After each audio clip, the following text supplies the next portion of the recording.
Vamos a partir con esta clase y el principio es revisar algunas cosas que tenemos pendientes, ¿cierto? Aquí tengo en pantalla la solución de la tarea 6 para que la revisemos un poquito y después de esto vamos a revisar la prueba 3, que siempre puedo darle una miradita para ver cómo se resolvía esta cosa y si hay algo que comentar adicional a lo que dice la pauta, ¿cierto?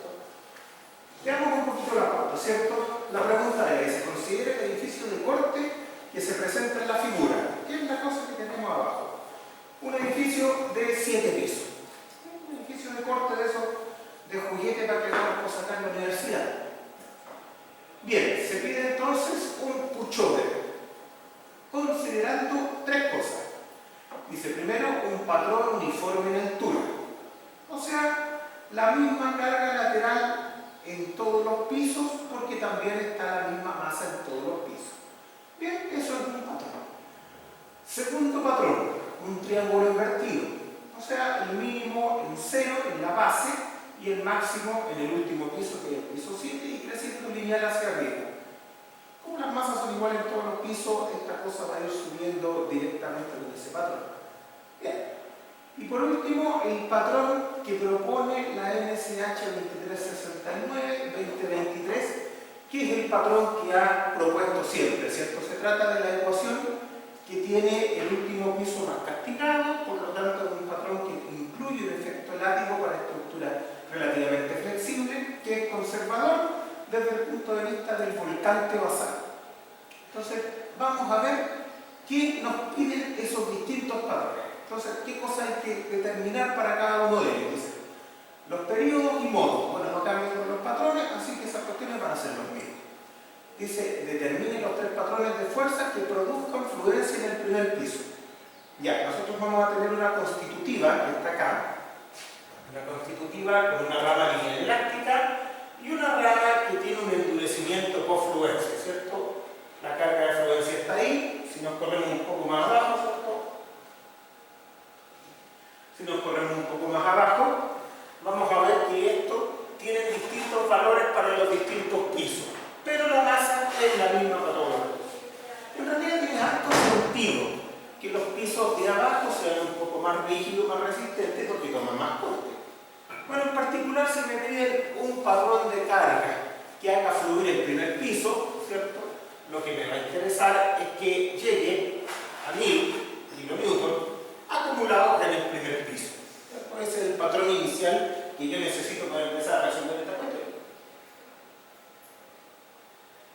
Bueno, teniendo eso, ¿cierto? Que es un corte basal estandarizado, podemos seguir haciendo el resto de las cosas. Entonces, ahí dice, utilizando los tres patrones de referencia, que son los que determinó en el punto anterior, dice, realice un análisis pushover de la estructura para los siguientes factores de carga amplificada. Ya, el patrón entonces hay que aumentarlo. 0 va a tener el punto sin carga, 1 que es el punto de control de primera fluencia en el primer piso, y después lo seguimos amplificando hasta 3 veces y a ver qué pasa. Bien, dice grafique la deformada lateral del edificio para cada factor y para cada patrón, ¿cierto?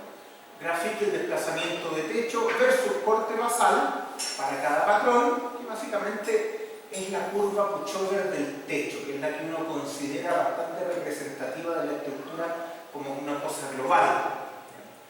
Grafique el desplazamiento relativo de piso versus el esfuerzo de corte de piso. Ya, básicamente eso me tendría que entregar la misma constitutiva que tengo porque es lo que estoy graficando. Pero las diferencias serán hasta dónde llego yo, ¿cierto? Algunos podrán quedar en la parte de desempeño elástico, otros de fluencia incipiente y otros una exigencia de utilidad más alta, ¿cierto? Ya. Determine la demanda de ductilidad de cada piso para cada patrón y cuál resulta más exigente. Ya, eso tiene harto más interés porque en realidad ahí voy a ver cuánto realmente me está pidiendo de ductilidad cada patrón y en cada piso. Típicamente los pisos superiores tienen una demanda de ductilidad bastante menor, los pisos inferiores tienen una demanda de ductilidad bastante mayor, pero Aquí tenemos algunas diferencias entre las propiedades resistentes y de rigidez de cada piso. Bueno, esta cosa tiene hartas maneras de resolverse.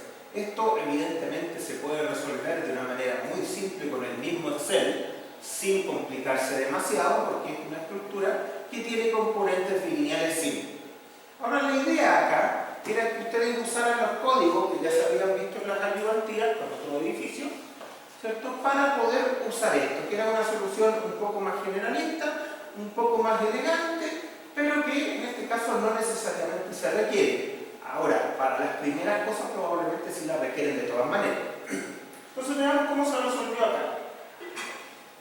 ¿Cierto? Lo primero son las matrices de masas y rigidez. Bueno, las matrices de masa y rigidez en este caso son re fáciles porque la matriz de masa, ¿cierto?, es una diagonal, todas las masas son iguales, por lo tanto poco nos va a importar eso. La matriz de rigidez, ustedes ya saben cómo armarla, ¿cierto?, una matriz de banda diagonal que tiene las rigideces, ¿cierto?, tiene el K acá y el K del piso arriba y abajo en los segundos términos de la diagonal. Por lo tanto, esto es una cosa relativamente fácil. Ahora, teniendo la matriz de masa y la matriz de rigidez, yo ya puedo calcular los modos, ¿cierto?, y los periodos. Por lo tanto, lo siguiente es precisamente presentar esas cosas. Acá tenemos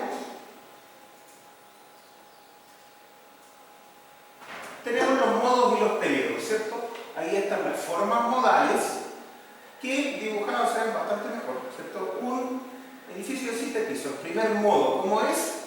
Bueno, tiene pinta de primer modo, ¿cierto? El techo es lo que más se deforma, el segundo modo tiene una curva a media altura y los modos superiores ya empiezan a tener cosas más raras.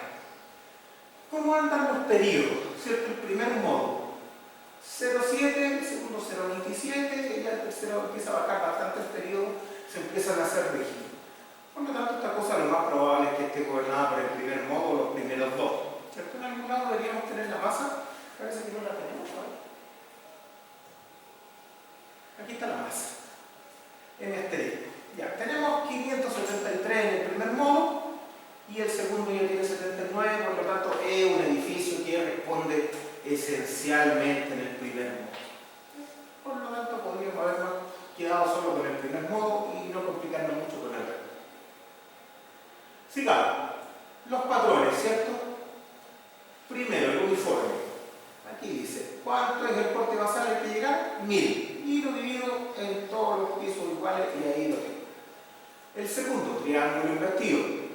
Tengo que llegar a 1000. Bueno, ocupo un patrón de triángulo, ¿cierto?, acá y lo amplifico hasta llegar a 1000. Listo. Y el de la norma, aquí un poco más jodido porque hay que usar la ecuación que uno tiene de la norma y aquí va a salir bien castigado el último piso siempre. Y en el resto, bueno, es una cosa intermedia entre un triángulo y el primer modo. ¿Ya? Siempre se dice que este patrón trata de representar un primer modo, pero un primer modo castigado hacia arriba para tener un volcante basal más grande. Bueno, si dibujamos los tres modos, ¿cierto?, si lo graficamos, tenemos esto. Patrón uniforme, patrón triangular y patrón de la norma. ¿Cuál es la gracia? Si nosotros hacemos la integral, pero la integral para este lado ahora, ¿cierto?, al eje de los pisos, claro, tenemos la misma fuerza basal, con distintas distribuciones. Por lo tanto, a pesar de que estos tres patrones, estas tres formas posibles en que las cargas se vayan a distribuir al interior del edificio, tienen el mismo corte basal, pero no necesariamente generan la misma demanda al interior del edificio. Y eso es lo que hay que mirar aquí. Uno podría pensar que si el corte basal es el mismo, entonces los resultados van a ser iguales. La idea es ver aquí si realmente son iguales o si hay algún cambio y si hay algún cambio en qué. Bien, tenemos entonces nuestros patrones. Veamos entonces que lo siguiente. Tenemos, este debe ser el primer, sí, el patrón uniforme. Entonces, aquí tenemos los ponderadores y ahí tenemos las deformaciones de piso. Es más fácil verlo en el gráfico, ¿cierto? ¿Cómo se va deformando esto? Bueno, básicamente lo que miramos acá es la deformada lateral del edificio para cada una de estas cosas.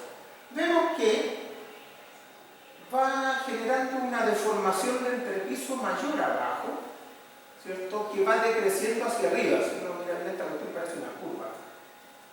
Entonces parece que no es tan exigente para los pisos superiores, es más exigente para los pisos inferiores, ¿cierto? De todas maneras recordemos que no todos los pisos tienen la misma rigidez, pero aún así está exigiendo más deformación en los primeros pisos, por lo tanto uno esperaría que esto esté generando una demanda de ductilidad mayor en los primeros pisos. Bueno, todos los gráficos deberían estar a la misma escala para ser comparables. Aquí tenemos por allá 70 centímetros, por lo tanto esperamos que en los otros patrones que esta cosa se deforme un poquito más todavía. Veamos para el segundo, este es el triángulo invertido, ya se deformó harto más. Pero de todas maneras vemos algo que no es de sorprender, y es que pareciera que los drifts de piso son relativamente iguales en todos los pisos, por lo menos para este máximo. ¿Se fijan? En el último piso, claro, la demanda de utilidad es más chica. Pero aquí, dado que la pendiente es más o menos la misma, la deformación entre pisos es la misma. Claro, eso quiere decir que la exigencia de ductilidad para este patrón, y dada la rigidez que se le entregó al edificio en los pisos, parece que es más distribuida, parece que es mejor que la anterior. Bueno, ¿qué nos pasa con el último? Este es el de la norma. La verdad es que en principio se parece mucho al anterior, pero uno se puede dar cuenta de que acá arriba tiene una deformación lateral mayor. Y parece que aquí en el último piso también está generando una exigencia mayor. En los demás pisos, fíjense, no es tan claro lo que pasa. Yo sé que a nivel de techo se deformó más, con la misma carga lateral que en el paso anterior. Bueno, si se deformó más a nivel de techo, lo más probable es que tenga un mayor portante basal, un mayor momento basal, y eso es lo que pasa. Esta forma castiga bastante el momento basal.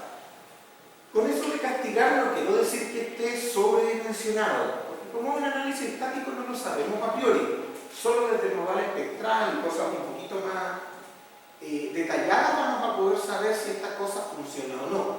Pero en principio esto es más exigente que los otros patrones, eso sí parece.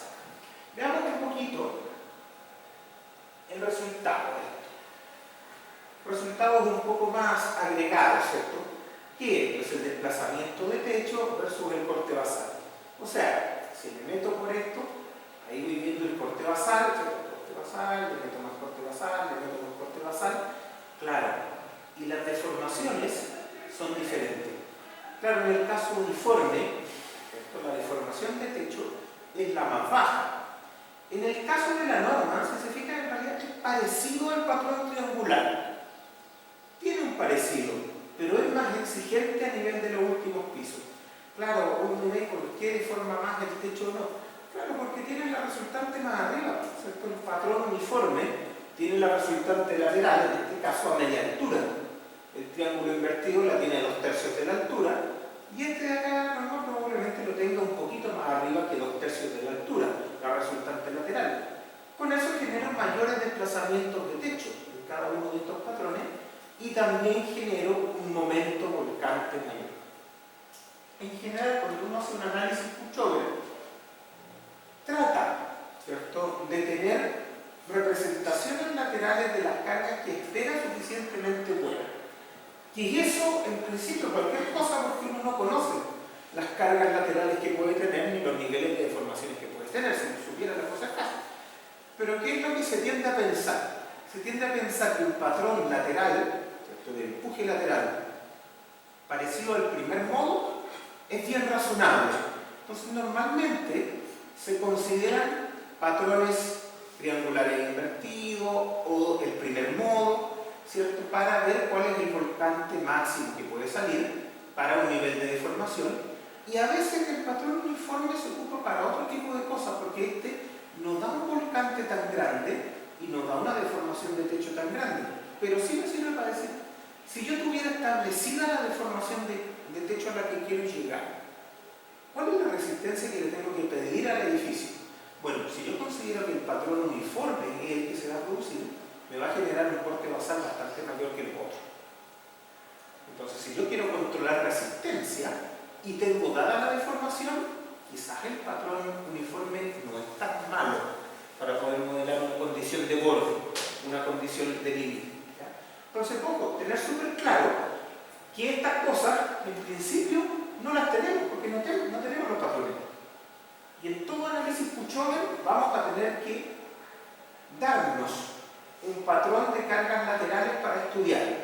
Como no sabemos si ese patrón se produce o no, normalmente vamos a tener varios patrones para controlar distintas cosas. Esa es la gracia que tiene el análisis Puchover. Ahora, lo malo que tiene es que de dinámico no tiene nada. La cosa es inelástico, pero para predecir la dinámica de la estructura no sirve para nada. Con suerte me puede predecir de alguna manera la capacidad de deformación lateral que pueda tener una estructura, me puede dar una idea sobre el R de ductilidad, por ejemplo, que va de aquí hasta acá. ¿Cierto?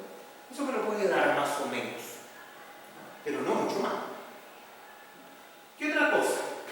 La demanda de ductilidad por piso. Acá están, ¿cierto?, los gráficos de cada piso, pero me lo voy a saltar porque hay un gráfico integrado al final.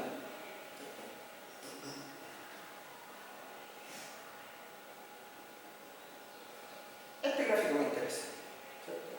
Este es el gráfico de demanda de ductilidad por piso para los distintos patrones, ¿cierto? Aquí veo, acá están los números de piso, ok, y acá está la demanda de ductilidad. Quizás habría que graficarlo al revés porque así definen todos los demás, pero bueno. Tenemos esto. Entonces, el patrón uniforme es el azulito, el triangular es el amarillito y el de la norma es el verdecito. Entonces, demanda de ductilidad, ya, todas en el primer piso demandaron un montón. Claro, porque el corte basal partía de un valor que se iba a subir en el primer piso. Por lo tanto, eso está más o menos definido. Entonces, todos parten del mismo. Lo importante es cómo demandan hacia arriba. Si se fijan, la demanda de ductilidad para el patrón uniforme tiende a caer fuertemente hacia arriba. ¿Ya? Va pidiendo menos ductilidad hacia arriba, lo que tiene todo sentido, porque hacia arriba tengo mejores resistencias y rigideces y tengo también menos carga. En cambio, en los otros la carga no va bajando de la misma forma. Ahora, veamos el triangular. El triangular, la verdad es que se parece bastante a la exigencia de ductilidad de la norma, salvo en los últimos pisos. En los últimos pisos ahí causa una diferencia importante, ¿cierto? El patrón triangular no es muy exigente para el último piso en particular, pero el patrón de la norma sí, ¿cierto? ¿Se acuerdan que esa ecuación que tiene castiga mucho el último piso? Y aquí es donde se nota, en la demanda de ductilidad en el último piso. Si ustedes se fijan, la demanda de ductilidad no es uniforme en toda la altura del edificio, no tiene por qué serlo tampoco, ¿cierto? Menos en un edificio de ejemplo como es este, que tiene los números puestos de una manera razonable, pero no necesariamente representativa. ¿Ya? Pero sí tenemos cosas.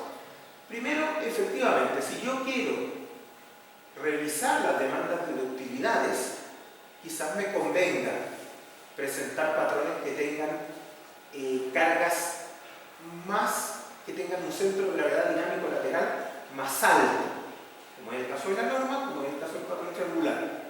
Y este otro, bueno, les decía, me podría resultar cuando yo tengo dado un desplazamiento de techo y quiero ver cuál es la máxima carga que me lo puede producir. Por ejemplo, para determinar cuál es el corte máximo que podría llegar a convenir pasar. Cosas de ese tipo me pueden servir, me pueden aportar estos otros patrones. Pero quiero que quede súper claro aquí con este ejercicio que en todo análisis Puchover, todo análisis estático no lineal, los resultados van a depender absolutamente del patrón que yo esté considerando. Estamos viendo, para eso. Vale. Ya. Va a depender del patrón que yo esté considerando. ¿Ya? Entonces necesito siempre definir eso. ¿Qué estoy buscando? ¿Por qué lo estoy buscando? Y con eso yo voy a poder definir estas cosas. ¿Está temblando por si acaso? Ya, seguimos con la siguiente, la pregunta 2. La pregunta 2, que tiene un poco más de interés práctico, ¿cierto? Larga la pregunta, le abro la primera. Dice, considera una estructura de acero A36 común y corriente, el más comercial que tenemos hoy día, plana, de marcos arrastrados concéntricos en configuración B. Ya conocemos estas cosas. Vano de 6 metros, 3 niveles de 4 metros, lo mismo de siempre, ¿cierto?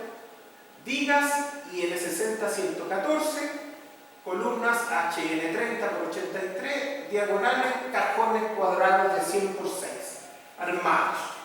Aunque estos podrían ser plegados también, pero aquí los pusimos armados. No es tanta la diferencia tampoco.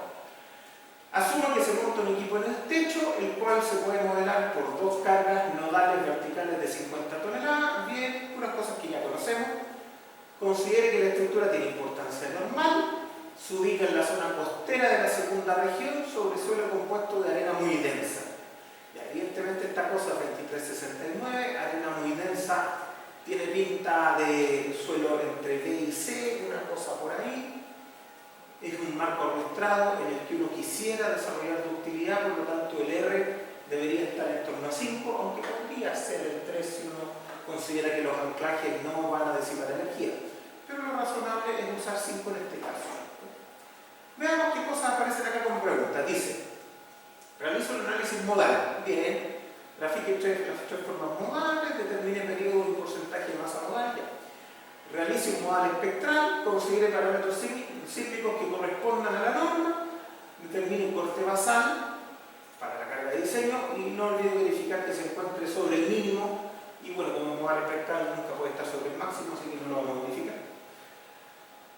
C. Considere el método ASD y esta combinación D más SX, ¿cierto? No olvidamos el signo vertical para esto.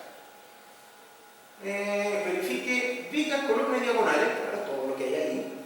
Considere el capítulo 8, en particular razones de ancho espesor, cargas amplificadas cuando corresponda y desequilibrio. Ya, lo que nos interesa es que las columnas sean resueltas, ¿cierto? Verificadas para carga amplificada. Las diagonales, que son el único fusible de esta estructuración, sean verificadas para carga reducida. Y las vigas Chevron tengo que revisarlas para el desequilibrio por pandeo. Razones de ancho espesor, tendría que verificarla en estricto rigor solo en las diagonales. Aunque una diagonal cajón de 10 por 6 es algo que es evidentemente plástico. Pero habría que mirarlo en algún lado. Algunas indicaciones. Dice diagonales. El KL igual a L. O sea, tienen un KL. Vigas, el KLX, póngale L, el KLI y el KLZ, póngale L cuarto. Y esto porque es más o menos lo típico cuando uno tiene estos elementos como vigas de piso y son parte de una plataforma. En las columnas dice el KLX igual al LB, el KLI igual al KLZ igual a L medio. Eso significa que puede tener un restrictor de pandeo y volcamiento a la mitad, que es lo más típico también. Bien, utilice cualquier software. Ya. Entonces, lo primero y lo más fácil, ¿cierto?, es meter esta cuestión a un modelito, ¿cierto?, y ver qué sale. Aquí sale, ¿cierto?, periodo del primer modo, 0,47. 98%. O sea, esta cuestión responde del primer modo y se acabó el primero. De todas maneras, tiene un segundo modo por ahí, ¿cierto? ¿Dónde está? Acá está el modo 3, que es el segundo modo horizontal, ¿cierto? Tiene 0,1 y ahí se va un poco más de masa. Bien, es un edificio que responde esencialmente en el primer modo, por lo tanto, aquí igual podríamos haber hecho un análisis estático y haberle puesto toda la carga horizontal allá arriba, que es más o menos donde está el centro de masa. Pero no lo vamos a hacer así. Tenemos entonces el análisis modal. Veamos que le ponemos de carga, ¿cierto? Aquí tenemos las cargas que le vamos a poner a esta cosa. Tenemos que esto es el inicio, como tiene una importancia normal, es categoría 2, ¿cierto? El 90% de las estructuras de cualquier proyecto debería ser normal, si no es una cosa un poco rara. ¿Ya? ¿Qué zona? 3, claro, porque es la costa, toda la costa está en zona 3, sobre todo en la segunda región. Tipo de suelo pusimos B. Aquí no les di mucha información del suelo. Cuando uno habla de suelos buenos, firmes, piensa en B, pero podría ser perfectamente C. Por lo tanto, si alguien usó el C, tampoco es que esté mal. ¿Ya? El R. Esto también es discutible. Si ustedes van directamente a la norma, les dice que si no tienen anclajes dúctiles, esto tendría que ser un R de 3. La verdad es que como no se especifica, no se puede elegir. Como diseñador uno siempre elige los anclajes dúctiles, inclusive si después el R lo tiene un poco más bajo. Entonces, si ustedes usaron R de 3, no estaría tan mal, pero el R que había que usar acá era así. Bien, aquí tenemos el periodo, porque lo tenemos del análisis modal que acabamos de hacer. ¿Y qué nos da? Nos da un espectro de diseño, el azulito, que es el que está acá, ¿cierto? Tenemos ahí el corte mínimo para periodo corto, el corte mínimo para periodo largo, y esta cosa quedó por aquí. Ya, o sea, esta cosa no está controlada ni por el mínimo periodo corto, ni por el mínimo periodo largo, sino que es una respuesta esencialmente dinámica. Por lo tanto, el R que tenemos, efectivamente lo tenemos que pagar con detallamiento dúctil porque es muy alto. Entonces, ¿qué corte basal va a tener esta cosa? Del orden del 20% para diseño. Un corte absolutamente normal para una estructura industrial. Tremendamente alto para una estructura habitacional, pero muy normal para una estructura industrial. Bien, peso sísmico. 104, claro, vienen 100 del equipo, 4 del peso propio de la estructura. Corte mínimo, 10 toneladas. Corte que me sale del modelo espectral, 20 toneladas, por lo tanto me quedo con ese y todo feliz. Seguimos para adelante. ¿Qué es lo primero que se está revisando acá? La diagonal. Bueno, la diagonal es muy fácil, ¿cierto? Me meto aquí a cuál es la carga en las diagonales para la combinación de cargas reducidas, ¿cierto? Por lo tanto, estas diagonales van a tener una carga que esencialmente viene del sismo y que está con un R de 5. Muy dúctil, por lo tanto, estas cosas tienen ganas de cambiarse. Bien, es el esfuerzo máximo en compresión 19, el esfuerzo máximo en tracción 15. Básicamente siempre me va a interesar el de compresión, porque es el que controla. Todo elemento de acero tiene menos resistencia en compresión que en tracción, por lo tanto es lo que tengo que verificar. ¿Cuánto me queda esta cuestión? ¿Cuál es la razón de hecho? Acá tiene como 14, 15, ya, son unas buenas razones de 8 pesos. ¿Cuánto me da el factor de utilización? No lo veo. 1.36 parece que es. Aquí está. 1.36. Como me dio un factor de utilización de 1.36, esta cuestión no cumple. Estamos mal. No había que arreglarla, pero hay que tener claro que no cumple. No funciona. Le faltó resistencia. Ahora, ¿será tan malo que las diagonales me queden cortas? Básicamente van a fallar de manera prematura, pero si el mecanismo dúctil funciona bien, a lo mejor no es tan malo desde el punto de vista que no va a generar un colapso necesariamente. Tengo que mirar la columna y la viga Chevron. Ahora, de todas maneras, no cumple norma, por lo tanto aquí hay que hacer algo, aquí hay que arreglar. Bien, seguimos adelante. Ya cumplió la razón de hecho. Seguimos adelante.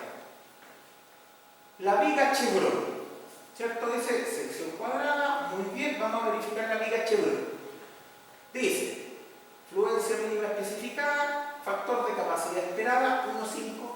Aquí hay que tener alto cuidado, ¿cierto? Porque se discute bastante el tema del RI. Por ejemplo, si este es un cajón armado, está hecho de plancha, y las planchas a 36 tienen un RI de 1,3.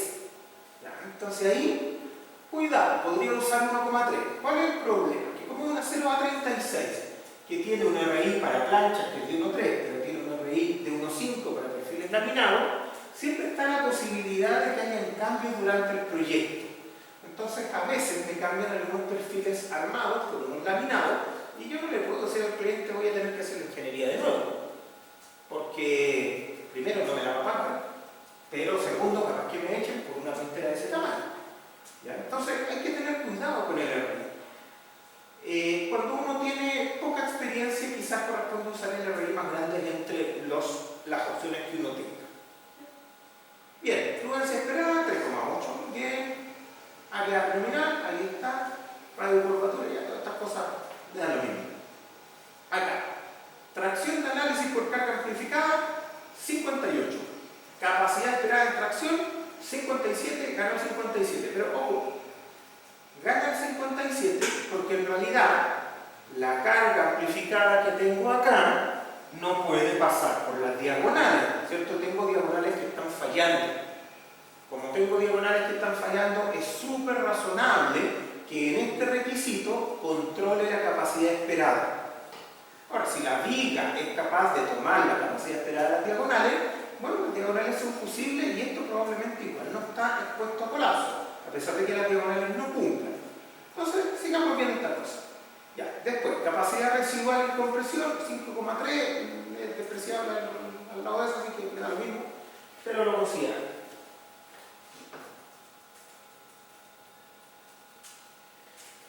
Acá tenemos. Veamos qué pasó. Dice, fuerza de compresión, 37,5. Bien, no debería controlarme tampoco. Eje fuerte, aquí está el momento sísmico, 6200. Corte, falta un momento en el eje débil, ¿está bien? Acá, en el eje débil. Ahí está, 52. Ahí tiene el corte, pero no tiende a molestar mucho. Ya, trabajo en el eje fuerte. Aquí tengo, ¿qué calculo acá? Calcular el C sub B. Felipe. Sí, el C sub B de esto no es mucho tampoco. A ver cómo lo calculo. Perdón. Yo le había dado que el LB es un cuarto. Sí, entonces hay que calcular el C sub B y da 1,3 y es bastante importante en este caso. Sí, funciona. ¿Ya? Entonces tenemos el C sub B que es 1,3. Veamos cuánto nos dio la viga. Tenemos compresión 37, para que no nos complique, lo tomamos en todos lados. Momento en el eje fuerte, momento en el eje débil. Perfecto. ¿Qué nos salió? Que la viga no cumple.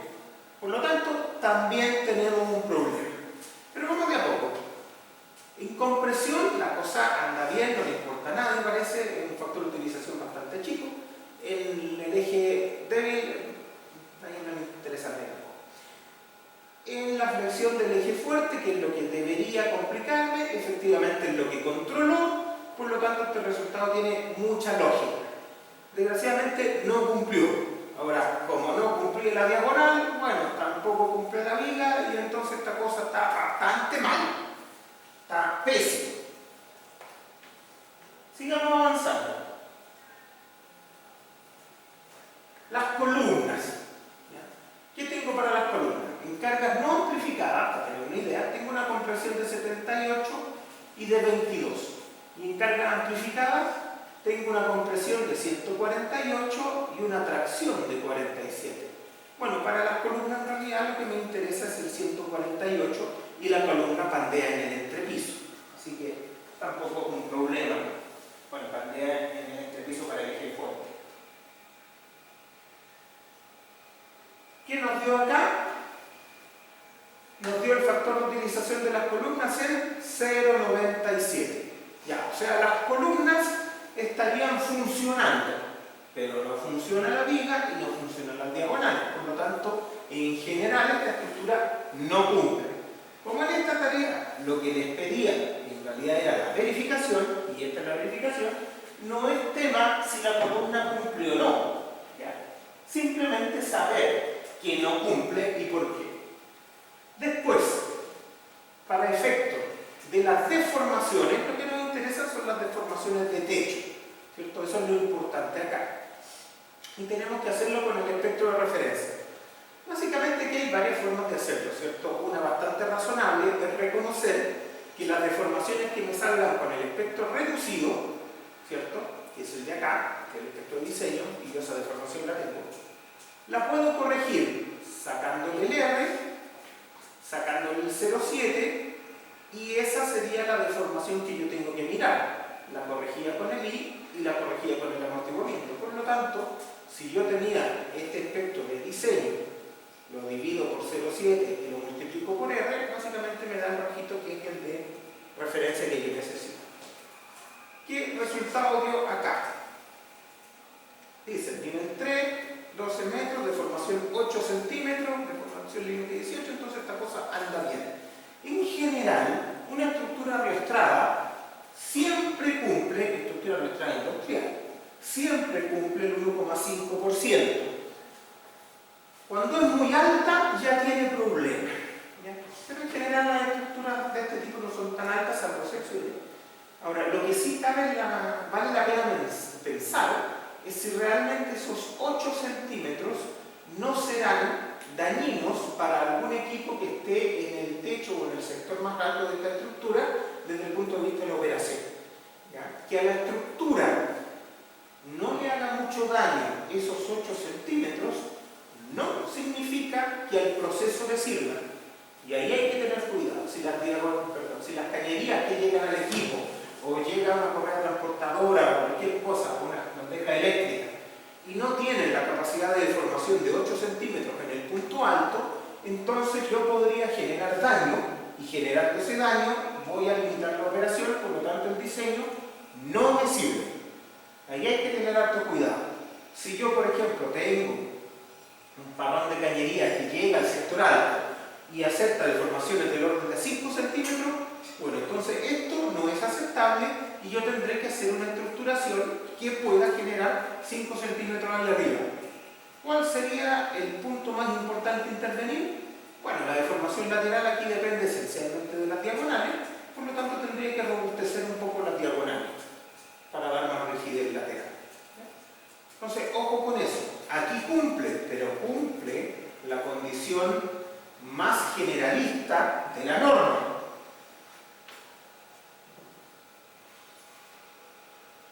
Y se acabó. ¿Preguntas de esto? ¿No? ¿Está clarito? ¿Está muy fácil? ¿No? ¿Está bien? Ya. Lista con esto entonces. Y me paso a la prueba. Siempre conviene mirar un poquito cuáles eran las respuestas de la prueba para ver si hay algo que comentar y que amplificar, o que ampliar, por dicho. 1. ¿Cuál es el objetivo de desempeño estructural que debe pedirse ante un evento frecuente? Bueno, no sabemos bien lo que es un evento frecuente en nuestra normativa, pero lo que tenemos claro es lo que se le debería pedir, y es que es una respuesta sin daño. ¿Ya? Eso no necesariamente es una respuesta elástica, por eso le trato de esencialmente elástica, básicamente elástica, pero no rígidamente elástica. Se pueden aceptar ciertas clasificaciones. Lo importante es que lo que sea que yo defina como sismo frecuente, el objetivo es que tenga daño nulo y siga perfectamente operativo. Ese es el objetivo fundamental. Bien, dice, ¿por qué no se permite disponer diagonales sísmicas en configuración K? Porque esto genera la rectificación en la columna y entonces todo malo, todo se muere y nos vamos presos. Así que no. ¿Cuál es la diferencia entre el marco excéntrico chileno y el original definido por ASCE 710? Ya, esta es una pregunta más rara, pero es lo que yo les comenté acá. El marco excéntrico es una estructuración reconocida por ASCE 7 y ASCE 341 y se basa en la disipación de energía esencialmente por fluencia en corte en las zonas de link que se generan en las vías. Es el marco excéntrico dúctil norteamericano y es el que no queremos usar. Entonces acá en Chile nosotros aceptamos esas excentricidades, pero no las tratamos como zonas de link. Nosotros decimos, si la zona de link o potencial zona de link de la viga no sale del rango elástico, y eso significa que los fusibles siguen siendo las diagonales, entonces lo tratamos como marco concéntrico. ¿Ya? Esa es la tremenda diferencia, es una diferencia gigante, que nosotros no dejamos como fusible las zonas de link, sino que mantenemos las diagonales, que es la filosofía de trabajo de los marcos concéntricos. Eso es muy importante.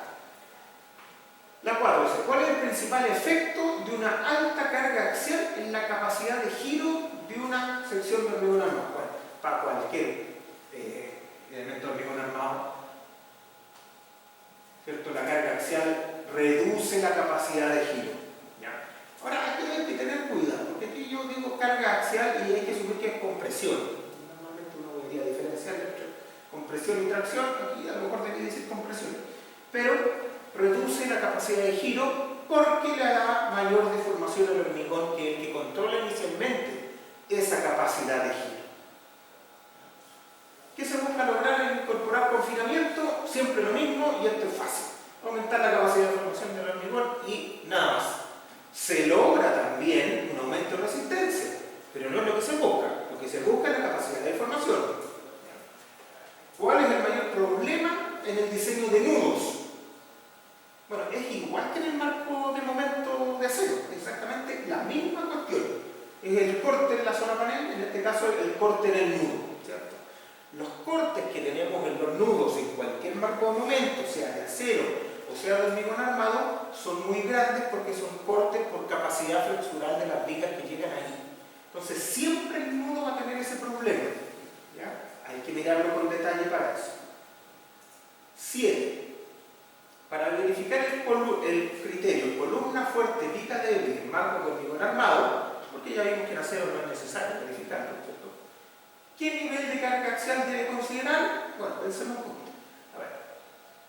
Columna fuerte, viga débil. Ya, yo tengo los momentos de la viga, tengo los momentos de la columna, entonces necesito los mínimos momentos de la columna para verificar esta cuestión. Por lo tanto, los mínimos momentos se van a dar con la menor carga axial. Entonces necesito usar la menor carga axial. Se debe considerar la mínima carga axial concurrente con el C. Y listo. Esa es la forma de verificarlo de manera conservadora. Nosotros vimos que determinar la carga axial en una columna de marcos de momento de hormigón armado no es fácil. Pero tendemos a aceptar para este tipo de verificaciones una carga axial nula o también la mínima de las cargas reducidas. Tendemos a aceptarlo sabiendo que no es suficiente, pero es lo que tenemos más a mano. 8. Para verificar la resistencia al corte en columnas de marco de hormigón armado, ¿qué nivel de carga axial debo considerar? Bueno, aquí, difícil, dice, para verificar la resistencia del corte de columnas de marco. Ya, entonces ahí necesito la capacidad flexural máxima de la columna.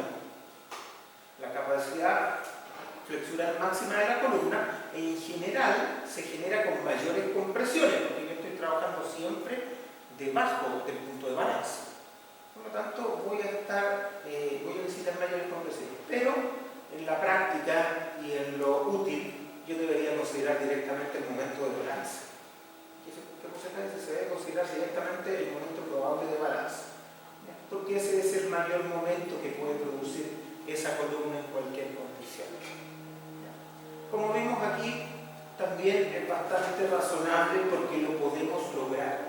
Podemos considerar para ese nivel. Bien. Pregunta 1. Ahora vamos al problema.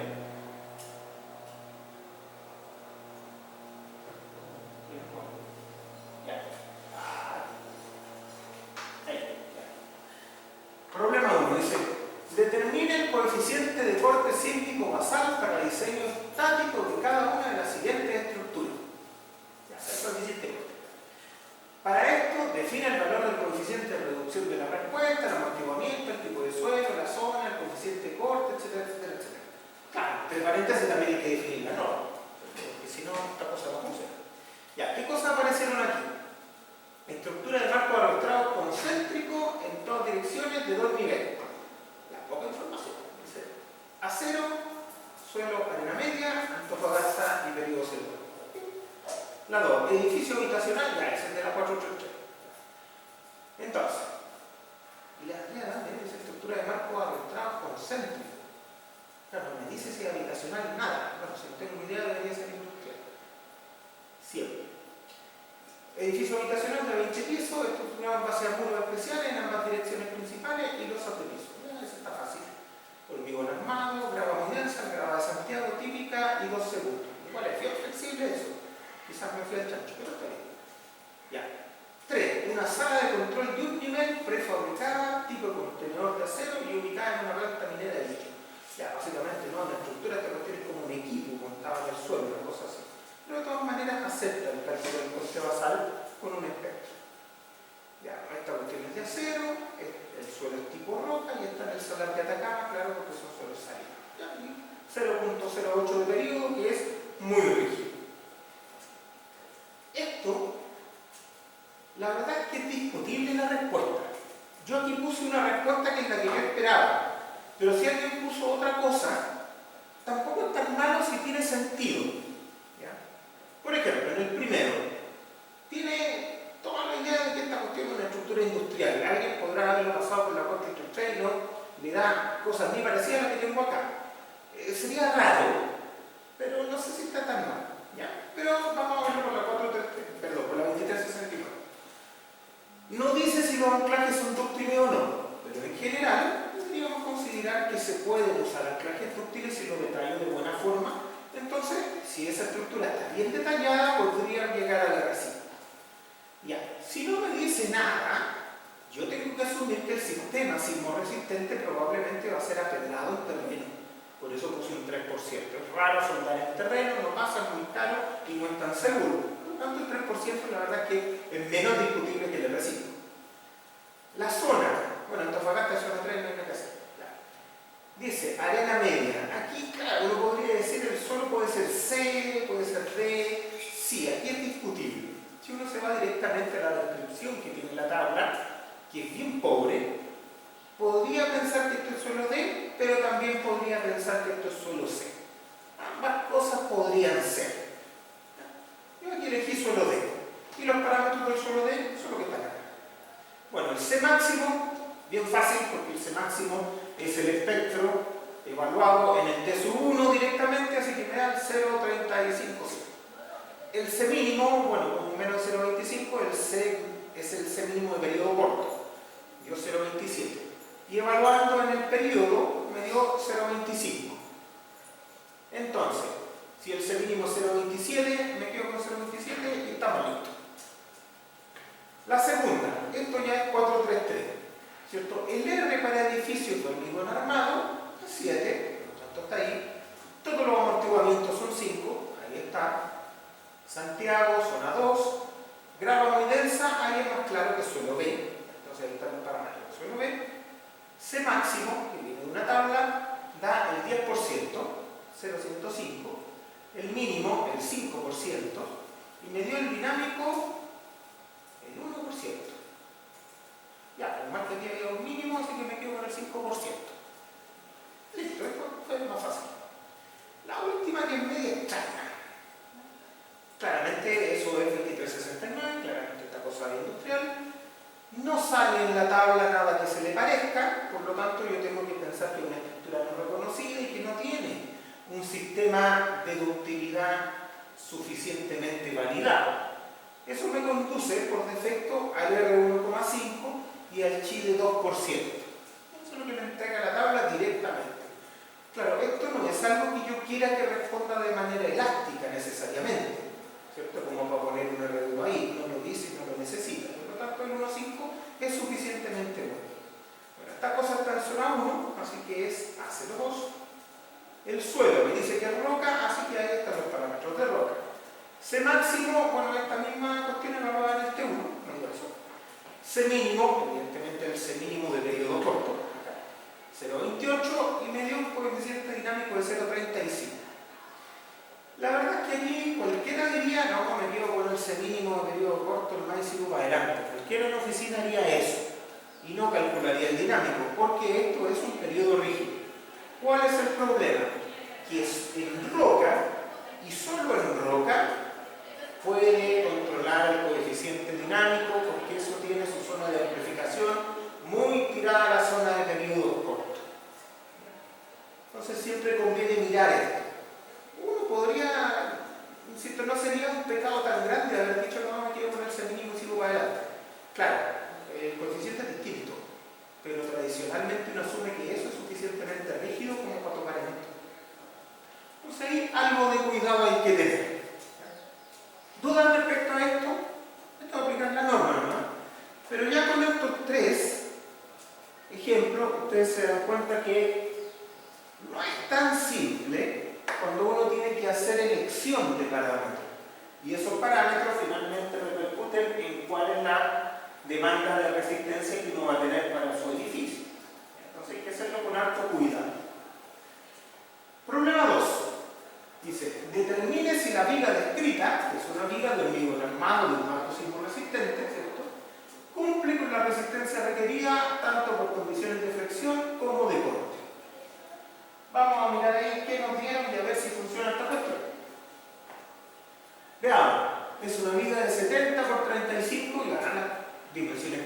se de una viga sísmica, está bien. Tiene un recubrimiento de 5 centímetros al eje, sí, está bien. Arriba tiene 5 filo 22, no, al revés, pues abajo tiene 5 filo 22 y arriba tiene 5 filo 28. Ya, como viga sísmica anda bien, arriba tiene más módulo que abajo, o por lo menos lo mismo, así que parece que anda bien. F sub C' 250, FY, lo mismo de siempre. El RI para este tipo de viga y para el nivel de giro que nosotros necesitamos, 1,25, ¿cierto? Para calcular los momentos probables. Largo 5 metros, sí, suficiente largo para eso sí. Ya, el FIBS me lo dieron, o sea, sé cuánto resisten los estribos de corte, 27. Y sé cuánto resiste el hormigón, 0. Ya, esa cuestión es fácil. Tiene un MU, ¿cierto? Que viene de las cargas reducidas, por eso se llama MU, un MU positivo, un momento positivo, tracción por abajo, de 1000, y un momento negativo de 6000. Claro, tiene todo el sentido del mundo, no dirá la armadura, a lo mejor no están de acuerdo con esto, pero no importa. Eso tiene alto sentido, que tiene más tracción por arriba que por abajo. Está perfecto. Carga axial, la primera tiene mucha carga axial. Carga gravitacional para el caso sísmico, 5 toneladas por metro, ya, okay. Y tiene un corte que viene en la combinación reducida de 25. Ya, igual alguien diría aquí, ya mira, si la resistencia es 27 y el corte es 25, el corte ya dio. Pero no, no es lo que hay que hacer, así que sería muy fácil. Ya, no, eso está mal, no funciona. Ya, entonces dice, puede usar la siguiente aproximación. ¿Para qué la usa? Bien, armadura inferior, armadura superior, resistencia de diseño. El Φ MN positivo dio 4200. ¿Y cuánto era el MO positivo? 1000. Ya, cumplió. El Φ MN negativo, 6500. ¿Cuánto pide? 6000. Ya, cumplió. O sea, desde el punto de vista flexional, esta cuestión cumple. Ahora necesito los momentos probables, que también, porque el dicho sale, son los de allá por 1,25 y dividido en 0,9. Y por eso da más o menos. Pero ya, aquí los calculé. 5800, 8700.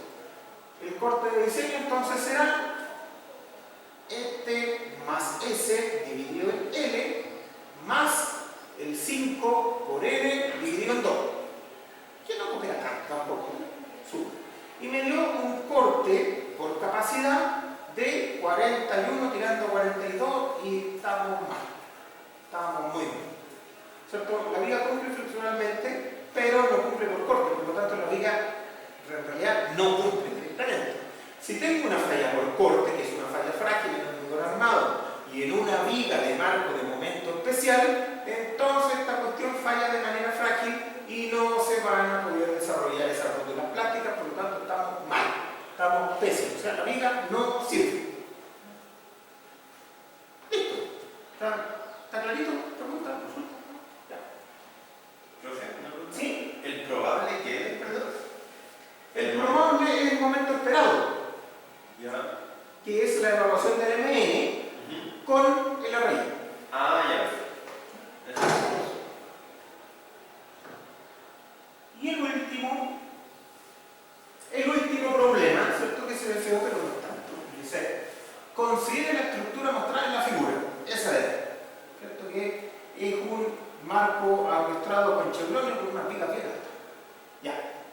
Una estructura industrial de acero empernado, ¿cierto? Así dice la RAE. Todos acá decimos empernado, pero la RAE dice empernado. Van a 6 metros y entrepisos de 4 metros para que lo hagan bien. Dice, marco arrastrado concéntrico tipo chevron, por si no cacharon. Listo. Peso de cada piso, 20 toneladas. Ya. Importancia normal, zona sísmica 3, suelo tipo B. Ya. Periodo del modo fundamental 0,2.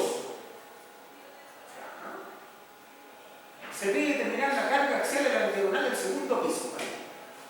Claro, tiene que poner la baja. Tiene solución, tiene fácil. Yo tengo todos los parámetros de acá, me sirven para determinar el corte basal sin ningún problema, lo mismo que hicimos un poco más arriba. Ahora, ¿cuál es la duda? ¿Cómo llevo el corte basal a la diagonal del segundo piso? Y esto ya tiene que ver más con lo que se hace siempre en las tareas. Aquí, como ustedes no pueden hacer un análisis modal, tendrían que usar, ¿cierto?, la ecuación de la norma para distribuir en los 3 niveles el corte. Y el corte que aparece aquí será lo que sale de fuerza lateral en ese nivel, más lo que sale en esta, y eso lo tendrá que tomar las dos diagonales, porque la rigidez lateral del marco arrastrado está en las diagonales y no en las columnas. Entonces, con eso funciona. Entonces, lo primero que hacemos es evaluar el corte basal. Primero, zona sísmica 3. ¿Por qué? Porque ahí dice. Después, suelo tipo B, porque ahí dice. Y aquí están los parámetros. Factor de importancia, dice por ahí, normal. Listo. Coeficiente de reducción, otra vez, marco arrastrado concéntrico. Podríamos suponer que los trajes son dúctiles, por lo tanto 5. Si alguien puso 3, tampoco es tan terrible y es conversable, pero aquí era mejor el 5. Amortiguamiento 3%. Se me apagó aquí. Me apagó la pantalla. Ya. ¿Dónde estamos? En el 3%. Periodo fundamental 0,2. Entonces, calculo coeficiente sísmico dinámico que viene en el espectro, medio 0,25. El máximo, medio 0,27. El mínimo me da 0,22. Yo siempre hablo del máximo por costumbre, pero no tiene ningún sentido, porque el espectro tiene su máximo. Entonces nunca me va a dar un coeficiente mayor que el máximo. Bien, el mínimo 0,22. Pero ya está, todo en la misma zona. Está bien cerquita. Coeficiente sísmico usa el 0,25. Peso sísmico son 3 pisos de 20 toneladas, 60. Corte, ¿quién se lo lee? Ya, tengo el corte basal y aquí es donde tengo que decir cómo lo distribuyo para arriba. Como no tengo ni un dato, lo único que puedo hacer es usar la ecuación de la norma. Si aplicamos la ecuación de la norma, que voy a suponer que la apliqué bien, si no me quedo en ningún número, me da que las cargas laterales son en el último piso 31, en el segundo piso 13 y en el primero 16. Muy rara esta cuestión, para que esté buena. Ya, está rara esta cosa. Me metí mal un número, pero ese debería ser menor que este. Bueno, pero el de arriba es el más grande. Eso siempre es así. Bueno, el corte entonces del segundo piso será el del 3 más el 2. Si yo sumo esos dos me da 44. Que me da duda, pero ya que sea 44. La inclinación de la diagonal, 53 en este caso. Por lo tanto, al hacer equilibrio en esta cosa, me queda que la carga axial en cada diagonal es de 36,8. Y listo. La metodología era más fácil porque igual que los ejercicios que hemos hecho en clase en el año. Bien, ¿dudas de esto?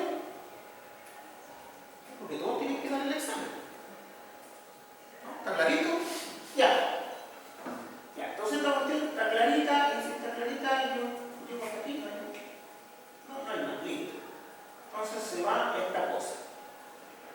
Y ahora podemos continuar con lo que teníamos pendiente, que eran los ejemplos de muros. ¿Cierto? Aquí nosotros alcanzamos a ver varias cosas de estos muros. Estábamos ya, creo que estábamos por aquí. Creo que ya habíamos pasado por este muro rectangular. Pero repasemos. ¿Ya? Este muro rectangular, ¿qué es? Es rectangular. ¿Ya? Tiene la armadura concentrada en las cabezas de los muros, cosa que no pasa en la vida real. ¿Ya?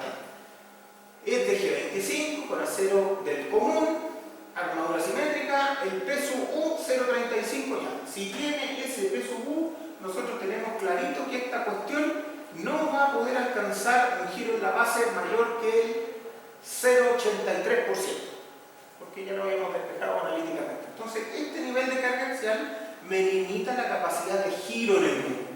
Entonces, lo que hicimos acá era volver a realizar esa misma cuestión, pero ahora con números. Si no avanzamos, esta cosa no me interesa tanto. Aquí vamos a quedar. Esta parte es re importante, porque habíamos dicho, a ver, tenemos el delta de techo, está absolutamente resuelto. Pero ese delta de techo, que es la demanda de deformación del edificio, que es un número, para poder resolver... Se me acabó la batería. ¿Me avisan cuando sea 20 para las 12? Se me acabó los 8 minutos. Ya. Con eso está. Ya, entonces tenemos la demanda de desplazamiento de techo. Un número inamovible y clarito. ¿Cuál es el problema? Que para aceptar el muro en su sección crítica, este caso era la base, nosotros tenemos que transformar esta demanda de desplazamiento en el techo a una demanda de curvatura en la sección. ¿Ya? Ese es el camino. Si nosotros seguimos el método simplificado, me da una demanda de curvatura. Si yo ocupo el método que considera la deformación elástica, me da otra demanda de curvatura. Lo que es equivalente a que si yo tengo la curvatura que puede generar un muro en la sección crítica, el phi sub u, después lo llevo a un delta u equivalente, si ocupo el método simplificado me va a dar una deformación de techo menor que si ocupo el método que considera la deformación elástica. Uno dice, eso tiene harto sentido. Lo que no tiene tanto sentido es que estas cosas sean demasiado diferentes. Eso es lo que no tiene tanto sentido. Entonces aquí cuando esta cosa la calculamos, nos dio, ok, para el phi sub u que tenemos, por el método simplificado, con el método simplificado, llegamos a un delta u de 28,9. O sea, a través del método simplificado estamos diciendo, si la deformación del techo supera los 29 centímetros, esta cosa no. Si usamos el cálculo considerando la deformación elástica, para los mismos datos, llegamos a que la deformación de techo podría alcanzar los 47. O sea, esta cosa tiene una diferencia súper grande, porque uno dice, bueno, si tiene 40 centímetros, ¿cumple o no cumple? Claro, con esta metodología no, con esta metodología sí, pero esa de ahí parece bastante más razonable que esta otra. Ahora, aquí hay que mirar con harto cuidado. Cuando uno tiene un muro que ya está absolutamente resuelto, desde el punto de vista de que tiene la armadura, tiene los confinamientos, tiene todo, yo puedo hacer una curva momento-curvatura suficientemente buena. ¿Ustedes ya vieron la ayudantía de momento-curvatura? Sí, debería ser la de la semana pasada. Ya ahí se analizó momento-curvatura para diferentes cargas axiales. Cualquier elemento flexural, ¿cierto? Yo tengo acá momento y acá curvatura, se portan de esta forma. Si yo subo la carga axial, esta cosa se porta así. Si yo la subo mucho, esta cosa se porta así. Básicamente, nosotros sabemos que en elementos de hormigón le pongo más compresión, entonces aguanta más momentos, está claro. Para las mismas curvaturas, ¿cierto? Aguanta más momentos, por lo tanto también es más rígido. ¿Cuál es el problema? Que se va rompiendo antes. Tiene menos capacidad de giro. Entonces aquí es donde hay que tener cuidado. Para una carga axial definida, ¿cierto? Yo hago mi curva, momento curvatura, ¿cierto? Y aquí sí yo podría estimar cuál es el phi sub g sin mucho problema. Podría decir, ¿cierto? Como lo hemos visto en el curso, ¿sabes qué? Aquí. Aquí está el momento de fluencia, entonces aquí está el phi sub g. Eso yo lo puedo sacar, porque estas curvas se hacen en general con software, con algo en lo que uno pueda confiar bastante. Entonces, si yo puedo confiar mucho en cómo construyo esa curva momento-curvatura, en realidad podría también confiar bastante aquí. Si no, parece que lo razonable es quedarse con el método simplificado. O sea, si yo voy a usar una curva momento-curvatura evaluada de una manera poco certera, quizás este no sería la mejor solución. La mejor solución siempre es ser conservador respecto a lo que uno desconoce. ¿Ya? Entonces, cuidado. ¿Por qué se los digo? Porque las curvas momento-curvatura que se hicieron en la ayudantía son curvas bien detalladas, en las que uno puede poner cualquier constitutiva en el hormigón, en el acero, con modelos de fibra y estas cuestiones salen. Bueno, los software comerciales también lo pueden hacer de esa misma forma. Pero lo importante es que el muro ya esté resuelto para hacer esa curva momento-curvatura. Y a lo mejor ahí sí tiene sentido hacer esto. ¿Ya? De todas maneras, si vamos del simple al doble, yo no me quedaría tranquilo. Aquí estamos como de 30 a 45, como que es de 1 a 1,5. Igual es alta la diferencia. Entonces, a mí por lo menos no me deja tan tranquilo. Un 20% más me quedaría tranquilo, a lo mejor pasar de ese un 20% puede ser, pero llegar, si estuviera llegando a los 47, no me sentiría bien. Entonces aquí, cuidado con estas cosas. Ambos son absolutamente aceptados por el código hoy día, pero sepamos que el segundo necesita, ¿cierto?, un cálculo con un poquito más de certeza, un poquito más de calidad para tener esos giros. ¿Qué pasa si las deformaciones son mayores? ¿Qué pasa si el delta U es 35, ¿cierto? Lo que me da que tengo un giro, una rotación en la base del 1%. Recuerden que el muro tenía 35 metros de altura. Entonces me da un 1%. Bueno, directamente sé que no me cumple porque al tener el 0,35 de carga axial yo podía llegar al 0,83 por mil nomás, por lo tanto esta cuestión no dio. En principio, ¿qué es lo que tengo que hacer? Lo que me queda es bajar la carga axial. Ahora, evidentemente la carga axial son los pesos para arriba, por lo tanto no es cosa de que yo llegue y diga, oye, voy a bajar la carga axial. No funciona de esa forma, ¿cierto? Si yo tengo mi curva de interacción, ¿cierto? Tengo la curva de interacción ahí, entonces estoy básicamente diciendo, estoy aquí, estoy ahí. Y necesito estar más abajo. No puedo, o no es tan fácil. ¿Qué es lo que uno hace entonces? Uno le tiene que dar más resistencia al muro. Y como el 0,35 se subprima solo depende de dos cosas, depende del área del muro y de la calidad del hormigón, tengo dos opciones. O le subo la resistencia del hormigón, y eso funciona dentro de ciertos rangos. O sea, desde un G25 llegar a un G40 se puede, no es tan complejo. ¿Ya? Pero si voy a tener un hormigón que necesita 3 veces la resistencia, eso no funciona. Entonces aquí, o le tengo que dar más área o le tengo que dar más resistencia. En ambos casos, voy a generar una curva que va a ser como de ese tipo. Y ahí sí me funciona, porque estoy pensando que ese punto no se mueve. Si ese punto no se mueve y ahora la curva tiene su balance más arriba, porque tiene más área o porque tiene más capacidad de hormigón, entonces ahora sí esta cosa está optando a una capacidad de giro mayor. Entonces eso es lo que normalmente nosotros hacemos para arreglar una sección de este tipo, ¿cierto? Darle la posibilidad de que el punto de compresión quede más abajo en relación al punto de balance de esa sección. Esa es la solución que yo debería hacer en estos puntos. Esa es la que tiene que ser la tarea. De pacientes, si uno les cumple, no tienen mano. Ya, dice, puede calcularse el espesor necesario para cumplir con la deformación de 35 centímetros. ¿Y cómo? Tengo el peso U, tengo el delta U y tengo el teta U. Por lo tanto, yo puedo meterme otra vez en estas mismas ecuaciones yendo para atrás y despejar acá. Despejo el eje neutro, ¿cierto? Y llego al equilibrio que ya conocemos. Y aquí me sale que necesito un espesor de 36 centímetros. Bastante mayor que el que tenía antes. Ahora, ojo, ¿cómo se hace esto en la realidad?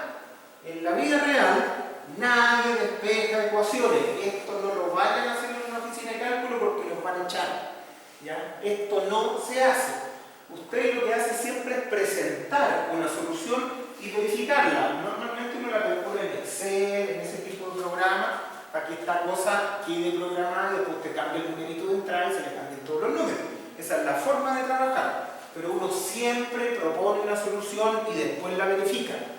Eso siempre es el objetivo y es la forma de trabajar. Porque con eso también usted va generando una experiencia en los números y una sensibilidad a los números.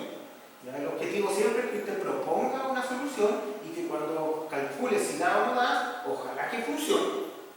¿Ya? Y si no funciona es porque usted supuso alguna cosa mal, entonces tiene que pensar por qué no funcionó y de esa manera va ganando experiencia para el futuro.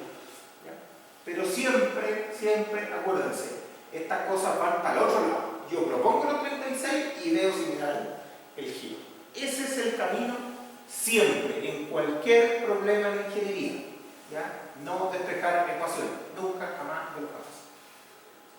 Ya, antes de meterme a yo creo que vamos a parar aquí 20 minutitos, porque este es un poco más largo.